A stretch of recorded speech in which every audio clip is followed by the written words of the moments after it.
कोल्हान रहे या झारखंड, दर्द की एक लंबी दास्तान को देखा है, जुल्म शोषण अत्याचार की एक लंबी दास्तान को देखा है। आज उसी के खिलाफ एक क्रांति के रूप में जय कैंप का आगमन हुआ है। स्वागत, आपने जो स्वागत किया है इससे एक आशा जगी है, इस बार झारखंड की राजनीति में बदलाव। इस बार जब आप 13 तारीख को, इस बार जब आप 13 तारीख को वोट करने के लिए जाएंगे तो केवल अपना विधायक चुनने के लिए नहीं जाएंगे। इस बार आप वोट करने के लिए जाएंगे तो याद रखिएगा, झारखंड के अपने बाल बच्चों के बेहतर भविष्य के लिए वोट करने जाएंगे। इस बात को आपको याद रखना। आप इसलिए भी वोट करने जाएंगे कि इस वोट से आप पूरे हिंदुस्तान को एक संदेश देंगे, पूरे भारत देश को एक संदेश देंगे कि केवल चुनाव पैसों से नहीं जीता जाता है, चुनाव छल कपट प्रपंच से नहीं जीता जाता है, चुनाव जनता के आशीर्वाद से जीता जाता है। इस बार जब आप वोट करेंगे तो आप एक रास्ता भी बनाएंगे। वो रास्ता क्या होगा? गांव के पगडंडियों से रांची के विधानसभा का रास्ता एक आम जनता के लिए होगा। ये चुनाव महज एक चुनाव नहीं है, ये चुनाव एक चुनौती है। वो चुनौती है एक परिवार के कब्जे में, कुछ परिवार के कब्जे में राज की सारी संपत्ति, राज की सत्ता जमा हो रही है, उसके खिलाफ एक प्रतिकार है। ये चुनाव आपकी जीत होगी, प्रेम मार्डी और जयराम महतो की जीत नहीं होगी। इस चुनाव में आपकी जीत।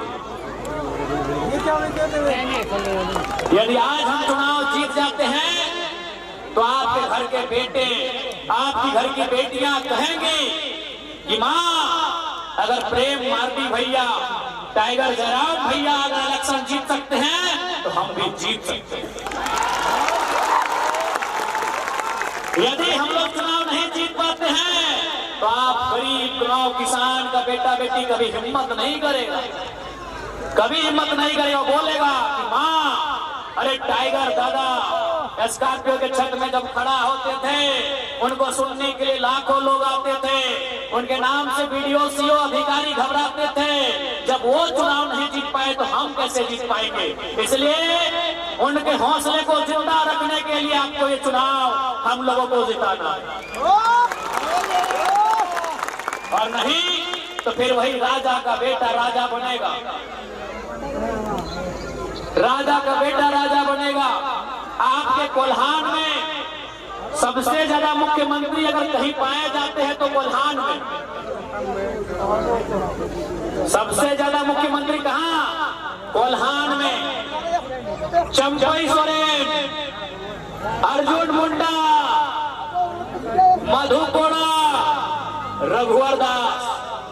क्या आपको मालूम है इस चुनाव में रघुवर दास की बहू चुनाव लड़ रही है, अर्जुन मुंडा की पत्नी चुनाव लड़ रही है, मधु कोड़ा की पत्नी चुनाव लड़ रही है, और चंपई चचा के महेंद्र सिंह धोनी, बाबूलाल सोरेन चुनाव लड़ रहे हैं। इसका क्या मतलब? क्या मतलब इसका? रघुवर दास 25 साल तक रहे कि नहीं? आज भी उड़ीसा के गवर्नर है, फिर भी पेट नहीं भरा, अपनी पुतोहू को चुनाव लड़ा रहे हैं।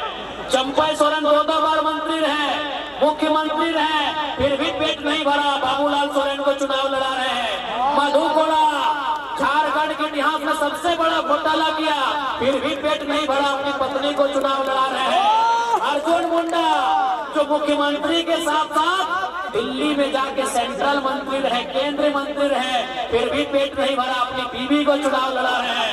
राजा के घर में रानी, राजा के घर में राजा। इसीलिए आज जयराम महतो और प्रेम मार्डी का कितना जरूरी है, इसीलिए। नहीं तो राजा के घर में रानी और जनता के घर में नौकरानी।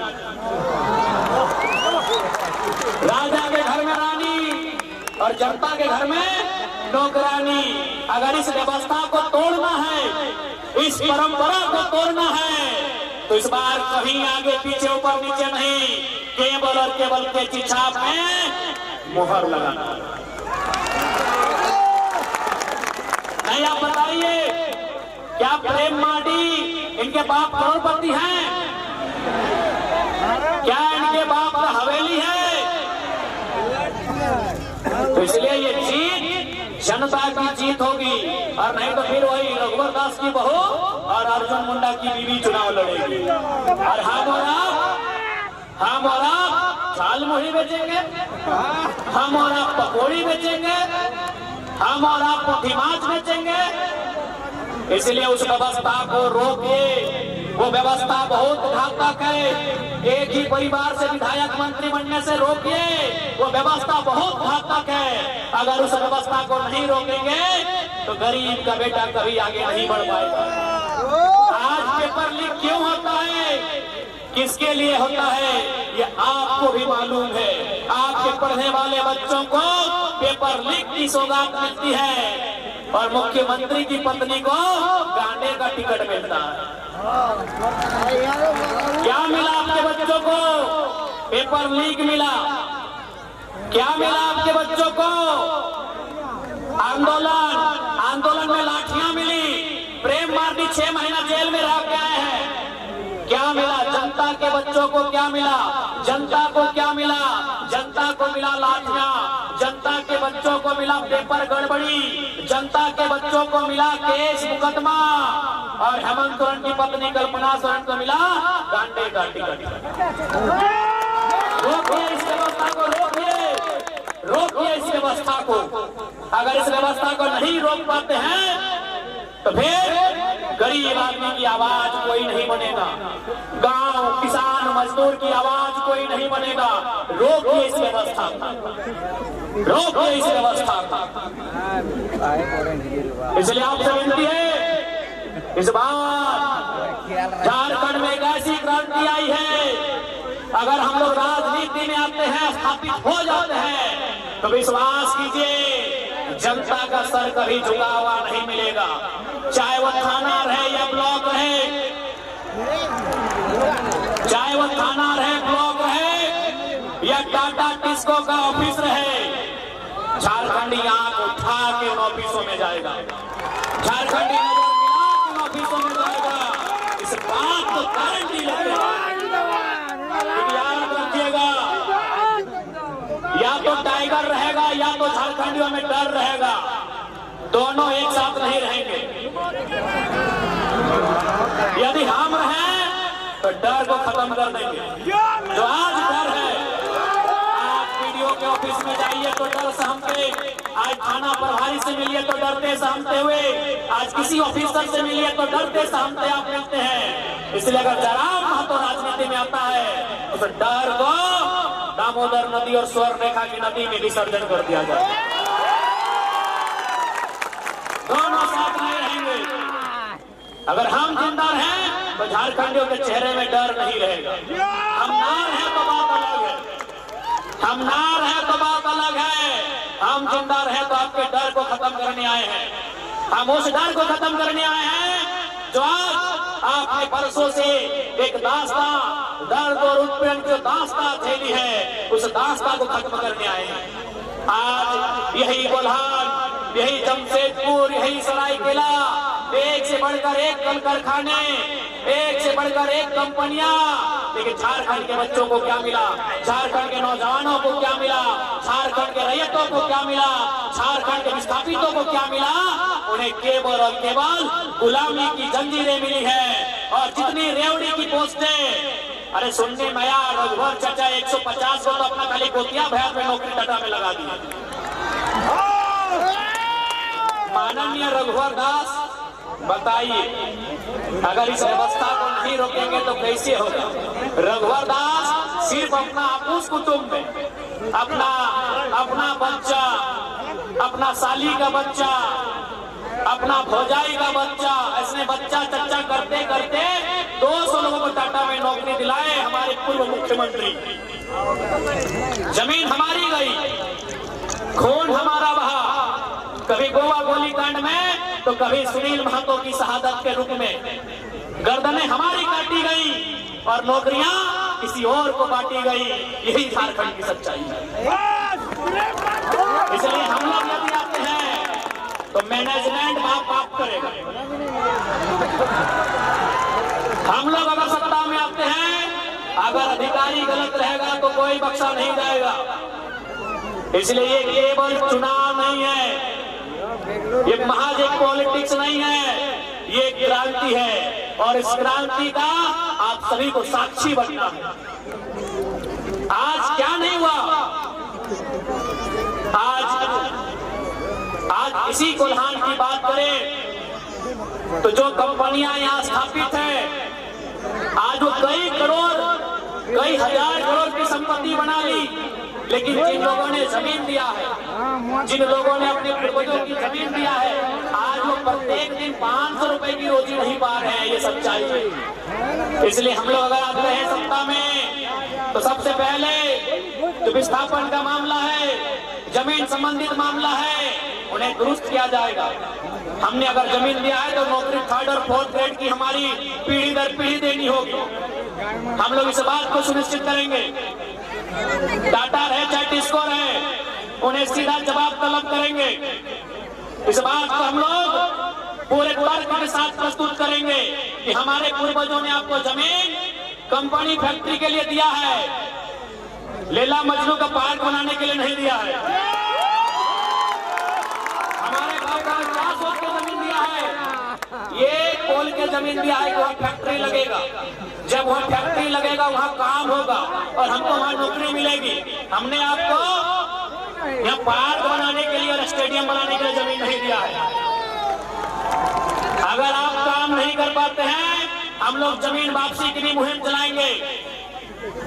इसलिए याद रखिएगा, इस बार का चुनाव महज चुनाव नहीं है, इस बार का चुनाव एक क्रांति है। इस बार का चुनाव स्थानीय नीति के लिए, इस बार का चुनाव बेहतर शिक्षा स्वास्थ्य की सुविधा के लिए, इस बार का चुनाव झारखंडियों के हाथों में रोजगार के लिए होगा। इस बात को ध्यान रखना है। नहीं बताइए, आज इन 24 सालों में जिस झारखंड के पत्तों का दाम मिलता है, कोयला तो छोड़िए दीदी लोग, हम कोयला नगरी से आते हैं, धनबाद से। कोयला तो छोड़िए, आपके यहाँ लोहा, हमारे यहाँ कोयला और लोहा तो छोड़िए, हमारे झारखंड में पत्तों का दाम मिलता है ना। इन नीम पत्ते का नहीं बात कर रहे हैं, गेंदू पत्ते, चुकरू पत्ते का बात कर रहे हैं। गेंदू पत्ते से बीड़ी बनता है, चुकरू पत्ते से घोंग बनता है। झारखंड में पत्तों का पैसा है और वहां अगर झारखंडियों की दशा ऐसी है तो सवाल सत्ता से होता है, सवाल सत्ता से होता है। आज 24 वर्षों ने इस राज्य को इतना गरीब किया गया, इस राज्य को इतना लूटा गया कि हमारी माएं बहनें 1000 रुपए के लिए लाइन में लग गई। मैया सम्मान योजना के नाम पे 1000 रुपए लाइन लग गई। ये सम्मान नहीं है माताओं, हमारी बहनों, ये सम्मान नहीं है, ये भीख है। जिस दिन कल्पना सोरेन लाइन में लग के 1000 रुपए लेगी, हम मानेंगे सम्मान। ये भीख है मेरे माताओं, ये सम्मान नहीं है, ये भीख है। 1000 रुपए निर्मल दा ने, बिरसा भगवान ने 1000 रुपए पाने के लिए शहादत दिया था। हमारे पूर्वजों ने 80 साल संघर्ष किया 1000 रुपए अकाउंट में लेने के लिए। जल जमीन जंगल पर अपना अधिकार के लिए राज चला हुआ। क्या गलत बोल रहे हैं? आज आप 1000 रुपए के लिए लाइन में लगे हैं। अगर यही व्यवस्था रही तो आपके आने वाली पीढ़ी 500 के लिए लगेगी कि नहीं? अभी फॉर एग्जाम्पल कोटा में हर चावल मिलता है, राशन कार्ड है ना। अब हमारे एक बात सुनिए, आज से 15-20 साल पहले हमारी माँ, हमारी मौसी, हमारी काकी जेठी लोग, दीदीरा मासीरा काकीरा, आप लोग हमारे दरवाजे में कोई मांगने आता था, मांगने, भीख मांगने वाला, याद कीजिएगा, कोई मांगने वाला आता था हमारे गांव में, कोई साधु, कोई पीर फकीर हमारे दरवाजे में, हमारे चौखट में मांगता था कि भिक्षा मदे ही, 4 दिन से भूखा है। याद कीजिए, आप सूप में, आप क्या बोलते हैं सूप को? कुला बोलते हैं। हाँ, कुला में धान चावल उसको महीना दिन में 10 किलो देते थे। हेलो, यानी हम वो लोग हैं दीदीरा, क्या आप गलत बोल रहे हैं? आप याद कीजिए, आप नहीं तो आपकी माँ वही कुला में सूप हम लोग बोलते हैं, आप कुला बोलते हैं जो बांस का बना होता है। हाँ अभी सूप हाँ तो कुला बोलते हैं। 5 किलो से 10 किलो धान या चावल हम लोग मांगने वाले को देते थे महीना दिन में। यदि घर में चावल नहीं होता था, क्योंकि शुभ दिन को होता है कि आज चावल नहीं देंगे, तो हम लोग बारी चले जाते थे। हमने देखा अपनी माँ को, दादी को, वो बारी जाती थी, बारी से बैगन मिलाती, सब्जी लेके आती थी, सब्जी देती थी। अगर बारी में सब्जी भी नहीं होता था तो कोठा चढ़ जाती थी। कोठा समझ रहे ना? अब तो बिल्डिंग पक्का मकान हो गया, कोठा। हाँ, घर के ऊपर एक छोटा घर होता था, कोठा बोलते हैं। आप क्या बोलते हैं? कोठा। तो अगर बारी में सब्जी नहीं होता था तो कोठा चढ़ जाती थी, और कोठा में हम लोग का 12 महीना क्या मिलता था? आलू प्याज लहसुन। आलू प्याज लहसुन उसको लाके देती थी। लेकिन हमारे दरवाजे से किसी को खाली हाथ लौटने नहीं दिया जाता था। आज हम कहाँ आ गए? जो लोग अपने दरवाजे से किसी को खाली हाथ लौटने नहीं देते थे, आज वो लोग हाथ फैला के मांग रहे हैं। यही 24 सालों का इतिहास है। अरे यही 24 सालों का इतिहास है। यही 24 सालों की सरकार है कि जो लोग भर भर के दान देते थे, खेत खलिहान के अनाज लोगों को, गरीबों को दान देते थे, आज वो लोग हाथ फैला के कभी 1000 रुपए, कभी कोटा में 5 किलो अनाज के लिए लाइन में खड़ा हो गए हैं। ये 24 सालों का इतिहास है। क्यों ऐसा हुआ? इन्होंने नौकरियों को बेचा, इन्होंने खेतों को बेचा, इन्होंने जमीनों को बेचा। आज इसीलिए केवल हम लोग राजनीति नहीं, एक क्रांति करने आए हैं। हम लोग आने वाले 50 साल के भविष्य को सजाने संवारने के लिए आए हैं। इसलिए और हम लोग एक नई शुरुआत करने आए हैं, क्योंकि अगर कोई गरीब है ना,